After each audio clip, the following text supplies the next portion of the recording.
Bueno, para el día de hoy les voy a hablar acerca de un tema muy especial acerca de las enseñanzas de Jesús. En este canal vamos a hablar acerca de eso, de las enseñanzas de Jesús. Quiero que se entienda por qué pienso que Jesús es kosher. Yo no soy judío, soy gentil, eh, pero quiero mostrar un poco ciertas enseñanzas de Jesucristo que el mismo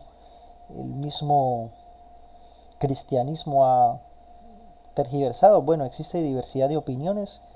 Yo acepto o no acepto, sino que más bien respeto las opiniones de otras personas, pero pues voy a exponer las que veo según las escrituras del Nuevo Testamento, según las escrituras del Antiguo Testamento. También en varias ocasiones voy a colocar enseñanzas de los mismos judíos para tratar de mostrar por qué creo que es kosher. Sí, y con el tiempo también tratar de mostrar por qué creo que sí es el Mesías. Entonces vamos a hablar acerca de un tema muy importante que se llama aquí el amor al prójimo. Este, el amor al prójimo. Eh, Bien, el amor al prójimo. Vamos a mirar primeramente el amor al prójimo. ¿Quién es el prójimo? ¿Quién es el prójimo? Lo digo porque en muchas ocasiones en el cristianismo se enseña y se dice hay que amar al prójimo y nos encontramos con que tenemos que amar a todo el mundo, lo cual es una enseñanza positiva, no está mal, está bien, y desde cierta perspectiva la enseñanza final o vital de Jesucristo termina siendo esa. Sin embargo, quiero que estemos atentos a esta enseñanza del día de hoy, en el cual vamos a hablar cuál era el sentido verdadero del prójimo según las escrituras. Todos sabemos algo muy importante, y es que las escrituras fueron eh, inspiradas por Dios, pero escritas por israelitas, descendientes de Abraham, del pueblo hebreo. Entonces aquí quiero hablar del sentido que se daba según esa perspectiva, incluido en el Nuevo Testamento. Y dice así: en los tiempos de Jesús vemos a un Israel quebrado. Digo quebrado porque se encontraba en un estado de tribulación. Un pueblo que antes había sido dividido en dos reinos, Israel y Judá. Para los que no conocen o para los que no han escuchado la historia, debemos saber que el pueblo de Israel fue dividido en dos reinos. La capital del reino de Israel era Samaria. Samaria era la capital del reino de Israel, o sea, la parte norte. Y la capital del reino de Judá era Jerusalén. Entonces los dos reinos eran Israel y Judá. Israel tenía por capital a Samaria y Judá tenía por capital a Jerusalén. Pero en el reino de Israel había sido destruido y solo permanecía en pie Judá. En la época de Jesucristo ya no existía el reino del norte, sino que solo existía el reino de Judá, que no tenía reino, sí, porque estaba sometido bajo el imperio romano. Dice, no tenía reino ni rey, porque se encontraba bajo el imperio romano.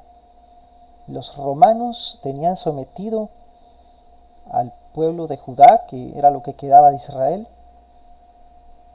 Eh, Había ocupación y habían gobernantes. Por eso se habla de Herodes, por eso se habla de Pilatos. Habían gobernantes que no eran de Israel y que tenían al pueblo sometido. Había sido ocupado ese territorio. En este tratado voy a procurar demostrar cómo es que las escrituras no aplican la palabra prójimo a cualquier persona. En el caso de Israel, eran prójimos los israelitas entre sí, pero no eran prójimos, por ejemplo, israelitas y gentiles. Los gentiles son los que no son judíos. En el caso actual, nosotros seríamos gentiles.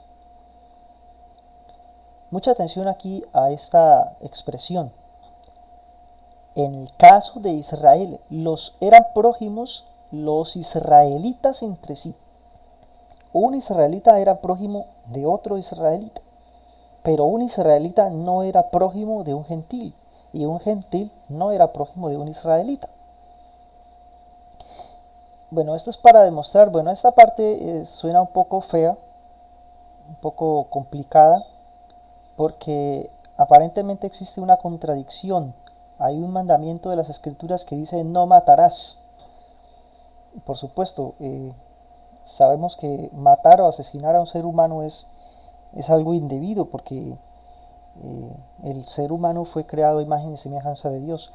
Pero cuando dice aquí no matarás, hay que entenderlo también que hace referencia principalmente al mandamiento, a uno de los mandamientos relacionados con el amor al prójimo. Y también vemos que el Creador manda al pueblo de Israel a Canaán a asesinar pueblos enteros. Entonces nos hacemos la pregunta, ¿cómo es posible que se mande a asesinar pueblos enteros cuando al mismo tiempo se le estaba mandando a no matar? Eso se entiende bajo la enseñanza de quién es el prójimo, quién era el prójimo. Repito, esto no significa que los israelitas entonces tenían permitido ir a asesinar a cualquier persona, ¿ok? No significa eso, sino que cuando Dios manda a hacer estas cosas, no va en contra del mandamiento que dice no matarás. Eso es lo más importante de acá, que quiero rescatar. ¿Sí? Entonces dice, es para demostrar cómo es posible que Israel tuviera permitido asesinar pueblos enteros por orden directa del Creador y cómo no está en contra del mandamiento de no matarás. Las razones por las cuales Dios mandó a hacer esas cosas no las entendemos nosotros. Sin embargo, repito, con eso se demuestra que no está en contra del mandamiento de no matarás. Seguimos hablando del mandamiento del amor al prójimo. Es el tema central, el amor al prójimo. La Torá, para los judíos este es el libro más importante, más sagrado, porque ahí están contenidas todas las leyes, lo que llamamos la ley escrita. Dice, y para los que no saben, pues corresponde a los primeros 5 libros de la Biblia, que son el Génesis, Éxodo, Levítico, Números y Deuteronomio. Bueno, dice el Levítico, no te vengarás ni guardarás rencor a los hijos de tu pueblo, sino amarás a tu prójimo como a ti mismo. Aquí dice Jehová porque esta es una versión Reina Valera. Sin embargo, en otra ocasión voy a explicar por qué el nombre de Dios es incorrecto en estas versiones. Pero bueno, vemos claramente la indicación los hijos de tu pueblo, exactamente antes del texto que menciona amarás a tu prójimo como a ti mismo, lo que da a entender que el prójimo del israelita es el otro israelita. Porque así dice, no te vengarás ni guardarás rencor a los hijos de tu pueblo, a los hijos de tu pueblo, sino amarás a tu prójimo como a ti mismo. O sea, el prójimo del israelita es el otro israelita. Pero vamos a hablar acerca de lo que enseñaba Jesucristo. Para eso me remito a Lucas 10. Los que tienen Biblia pueden buscarlo, pueden ir al pasaje Lucas 10, versículo 29, que dice lo siguiente. Pero él, queriendo justificarse a sí mismo, dijo a Jesús, ¿quién es mi prójimo?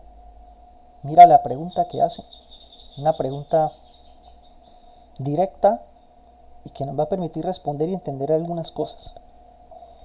Respondiendo Jesús dijo, un hombre descendía de Jerusalén a Jericó y cayó en manos de ladrones, los cuales le despojaron e hiriéndole se fueron dejándole medio muerto.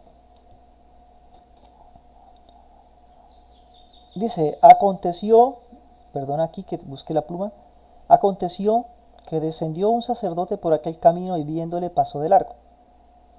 Cuando habla de un sacerdote se refiere a un levita que trabajaba en el templo de Jerusalén. Asimismo, un levita, bueno, aquí dice un levita, sacerdote, los sacerdotes generalmente son levitas, pero bueno, llegando cerca del lugar y viéndole pasó de largo. Ya tenemos dos que pasaron de largo, pero samaritano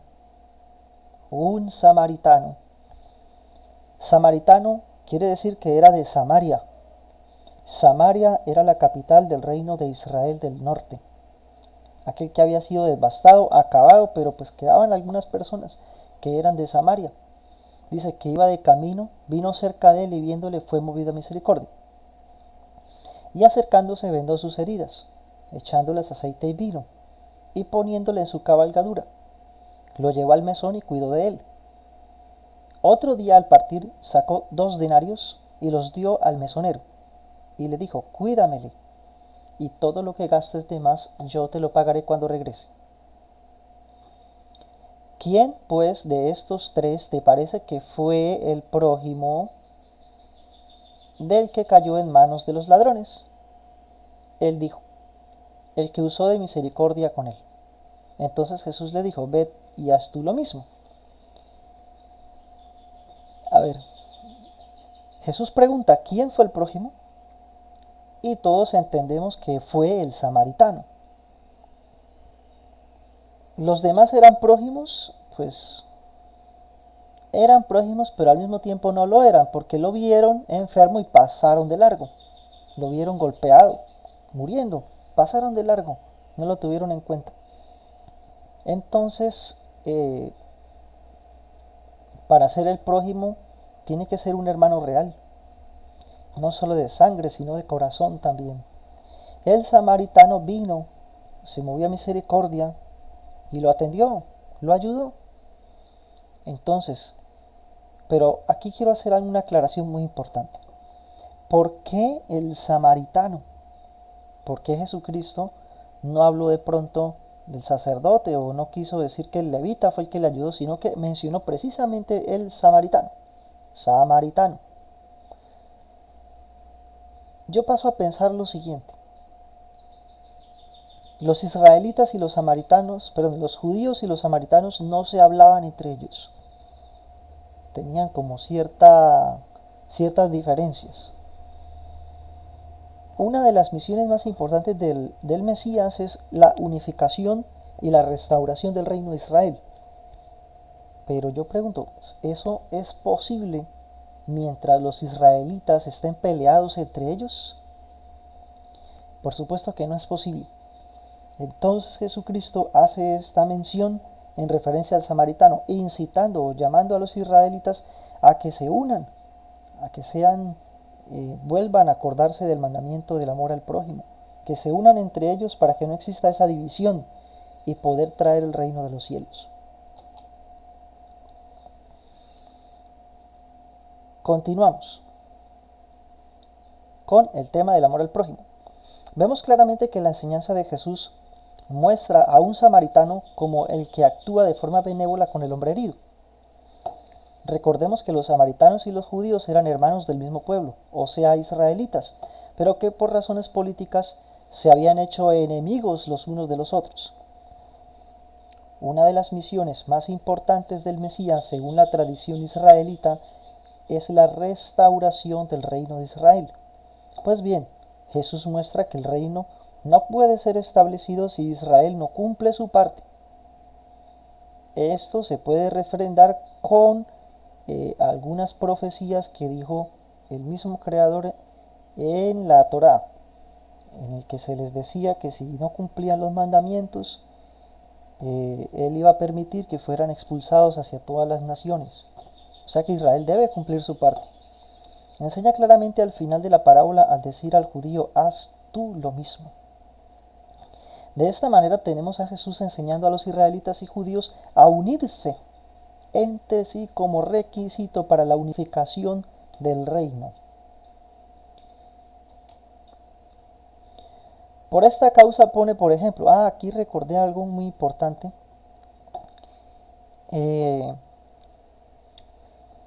No sé si recuerdan el momento en el que nuestro Señor Jesucristo está expulsando un demonio y algunos judíos empezaron a acusarlo y a decir que él hacía esto con el poder de Belcebú, príncipe de los demonios. Entonces Jesús dice lo siguiente, aquí dice lo siguiente, dice, mas él, conociendo los pensamientos de ellos, les dijo, todo reino dividido contra sí mismo es asolado y una casa dividida contra sí misma cae. El opositor no puede oponerse contra sí mismo. El opositor es el Satán, por simple definición, y ello hace que su reino, eh, permanezca firme. Pues, o sea, si se opone contra sí mismo, no permanece firme. Si no se opone contra sí mismo, pues permanece firme. De esta forma, indirectamente le está enseñando a Israel los problemas de sus divisiones y les enseña la importancia de la unidad bajo el ejemplo del reino de Satán. Dice, ningún reino dividido contra sí mismo permanece. Lo menciona como tratando de dar una indirecta hacia el problema de la división que tenían los israelitas. ¿Cómo es posible que entre hermanos, entre samaritanos y judíos se odiaban y ni siquiera se hablaban? Vemos en este mensaje que Jesús tenía en sus planes la restauración de Israel. Sin embargo, no era permitido, sino en cuanto a la rectificación de los mismos israelitas. Esto es, ellos tienen que cumplir su parte, y entonces el Mesías restaurará su reino. Esto es universalmente aceptado en todas las escuelas rabínicas, que Israel debe corregir y acercarse al Creador y entonces vendrá su salvación. Para esto me remito a nombrar algo muy sencillo de la Emuná, en donde Rabbi Nachman de Breslev dice lo siguiente, porque en verdad, si todos hubieran obedecido a los verdaderos tzadikim, siguiendo el camino de creer siempre en Hashem, que todo es para bien, y dando siempre alabanza y agradecimiento a Él, tanto en lo bueno como en lo aparentemente malo, entonces seguramente se hubieran anulado completamente todas las adversidades y todos los exilios, y ya habría llegado la redención completa. Definitivamente Israel tiene parte y tiene el deber de comenzar a trabajar con la emuná para poder traer la redención completa. Esto no es más que la verdadera fe. Si Israel se acerca a la fe, entonces se terminan los exilios. Si Israel se hubiera acercado a la fe, no habrían divisiones. Amén. Bendiciones para todos y gracias por escuchar esta enseñanza.